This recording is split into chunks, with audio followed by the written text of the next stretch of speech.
আমি গান গাইলাম, এখন শাকিব ভাইকে তো একটা ডায়লগ দিতে হবে। তো আমি প্রমিস করছি ওনার নেক্সট কোন একটা সিনেমায় আমি একটা সুপারহিট গান গাবো। একদম প্রমিস প্রমিস। আজকে তাহসান ভাইয়ের প্রোগ্রাম, আজকে তাহসান ভাইকে ওয়েলকাম জানাচ্ছি। তোমরা কি দেখতে চাও দুজনকে একসাথে সিনেমায়?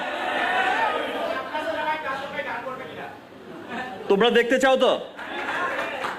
এবার তাহসান ভাই যদি চায় তাহলে তো হয়েই গেল। গেস্টারের সিনেমাতে আমি গত 25 বছরে একটা গান করতে পারিনি, এটা আমার ব্যর্থতা। তো সামনে ডেফিনেটলি করবো, ডেফিনেটলি। দরদ ভালো লেগেছে, হাইয়েস্ট ওপেনিং দিয়েছে, দরদ এখনো চলছে দেশ বিদেশে। এটাই হচ্ছে ভালো লাগার।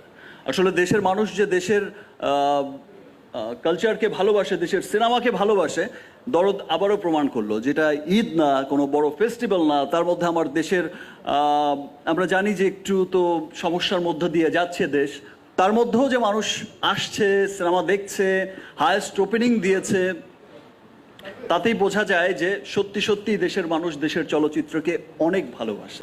আজকে তাহসান ভাইয়ের প্রোগ্রাম, আজকে তাহসান ভাইকে ওয়েলকাম জানাচ্ছি।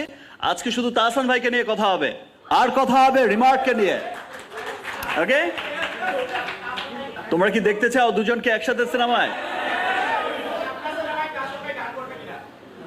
তোমরা দেখতে চাও তো? এবার তাহসান ভাই যদি চায় তাহলে তো হয়েই গেল। যেটা হয়েছে, আমরা তো একসাথেই বাংলাদেশের ইন্ডাস্ট্রিটাকে এগিয়ে নেব।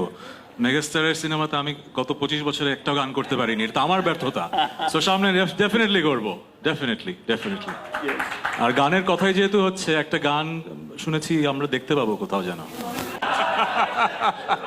স্টেজ করতে পারবো না, বাট আমি প্রমিস করছি ওনার নেক্সট কোন একটা সিনেমায় আমি একটা সুপারহিট গান গাবো। একদম প্রমিস।